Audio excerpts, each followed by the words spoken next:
So this week's topic of Amuna Mondays was exposing the underdog within ourselves. And before we begin, the class is dedicated to a couple names, so please have them in mind. It's in honor of Alauli Nishmat for Yosef ben Devora, Gabriel Masauda bat Sarah, Serene bat Mazal, and Yehuda Lev ben Harab Pinkas HaKohen. May all their neshamot have the ultimate aliyah. So the topic of exposing the underdog within ourselves. The whole thing is that we live in a generation that loves to root on the underdog. It's just a part. Yes, it kind of defeats the purpose because the whole point of an underdog is like it doesn't have anybody rooting on them. But at the same time, people love it. People love to root on the underdog. It's like the come up story. We love it. And at the end of the day, it's also false, like rooting. They're rooting on you because there's something in it for them. Typically speaking, the underdog has the best like return if it works. If they win, if they come out on top, it's the best return. But at the same time, it's also the most unlikely of the latter. So a lot of people feel like they have to be the underdog. I want to be the underdog. I want everybody to sleep on me now and don't count me in, and then all of a sudden I'll show them one day, And there's a positive to it, it's inspiring, it looks up to it, it's like wow, but at the same time it's also deteriorating, because at the end of the day, a lot of people don't realize is as the underdog, that people are not rooting for you. They're not expecting you to win. They know you're not expected to succeed. And the ones that are there rooting for you, they're only in it because there's something in it for them. That's what people don't realize.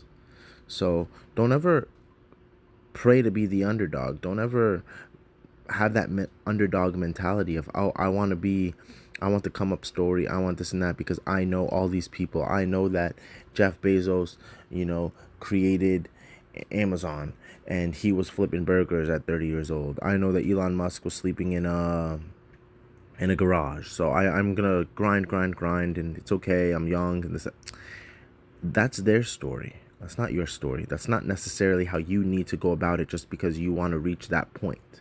You want to reach a billionaire status. You want to reach a successful status. Doesn't mean you have to go through the same steps as everybody else. You don't have to follow in the same shoes. Yeah, they were the underdog, but at the same time, I'm sure if you sat down with them and spoke to them, they wouldn't go back and do it again. They would obviously change things because there was a point in time when nobody counted them in. Nobody expected them to succeed. Nobody had their back. And that's the thing. A lot of people don't make it out of that part. A lot of people don't make it through that part. The times where you have no friends, where you have nobody to turn to, where you have nobody rooting you on with pure intentions. And that's the massive that's a huge factor to comprehend, is that it's a moment and experience that most will not make it through. Yeah, what's on the other side is beautiful, it's amazing, but at the same time there's a process to it.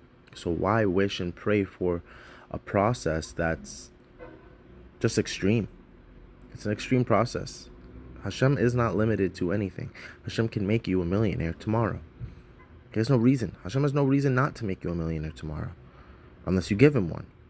But at the same time, think about it. If I see a person that doesn't know how to spend $1,000 properly, why in the world am I going to give him $2,000? I'm not. So express to God that you are using your finances properly, and show him, hey, this is the finances. This is what I'm doing with the finances. This is not, because a lot of people will look at, oh, the biggest blessing is $1 million, but talk to the people with $1 million. Some of them would say the biggest curse was the moment they made $1 million. There's a lot of different angles to it.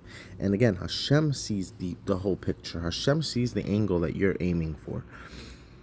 That's best for you. And the way I can say it is like this.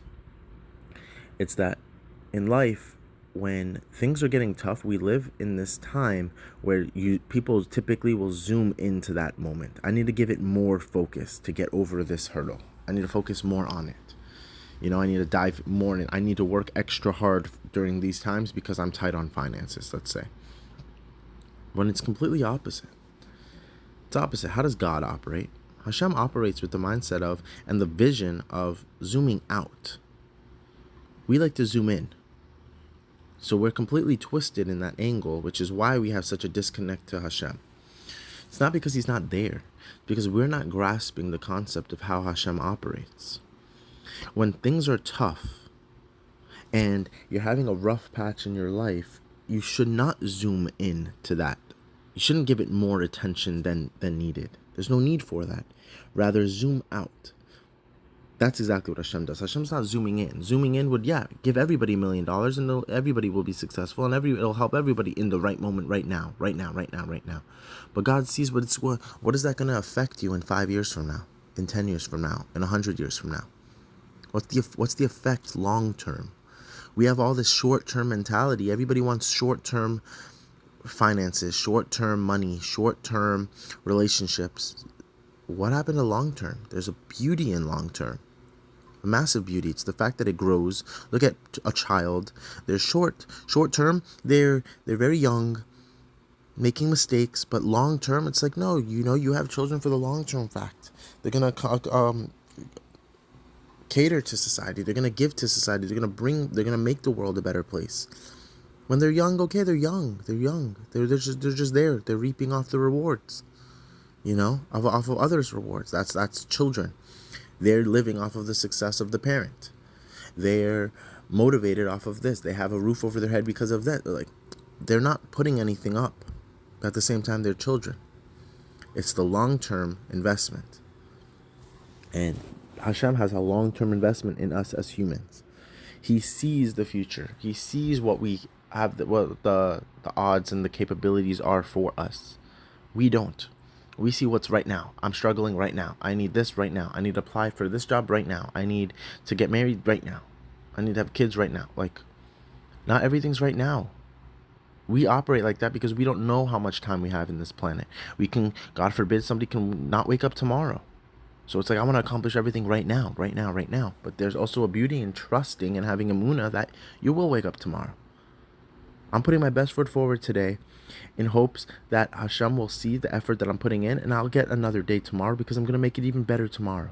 And I'm going to keep doing that for every single day of my life. And when you do that, there's something in it. Hashem sees it. Hashem sees the vision because he sees that you're operating with the same mentality. Not everything is today. Not everything needs to be done today. Not every single day is going to be green and beautiful. Some days will be tough, but some days will be beautiful. And the point is that you're counting the beautiful days and they're making up for the days that are not so beautiful and are tough. It's a balance system, and Hashem sees the whole balance. Why and how? By zooming out. Zoom out. Don't zoom into a specific time in your life, a specific moment, and a specific experience. Zoom out. See the effect that it has. Maybe the first breakup was boom. It pivoted you into this, and now you met your beautiful wife or husband. You getting fired from this job resulted in you landing at this dream job that you landed at, but you never got there without getting fired when you were 18 at this certain job or whatever it was. Whatever the experience is, zoom out of it. And a lot of times you'll realize that there's nothing to hate on God for. Zoom out. We're only hating on God and resenting him for certain things because we're operating on a time that we're operating on and that we think is correct, when the truth is we have very limited vision. We see in a very zoomed up lens. You ever see that challenge? It's like, identify what this is, and it's just like some random zoomed in particle. You're like, I have no idea what the heck could that be. And then you zoom out and you're like, oh, it's a strawberry. I should have known it was a strawberry. Things like that. It's a lot easier to see things when you zoom out. Take a step back from the situation. We like to dive right in and try to handle and answer things while we're in. When sometimes just taking a step back and analyzing things will result in a lot better vision. You'll see a lot better things. So that was this week's topic. So again, I hope everyone has an amazing week, and just to have in mind, Lulei Nishma for Yosef ben Devorah, Gabriel Masauda bat Sarah, Sorin bat Mazal, and Yehuda Lev ben Harav Pinkas HaKohen. May all the Neshamot have the ultimate aliyah. See you guys next week.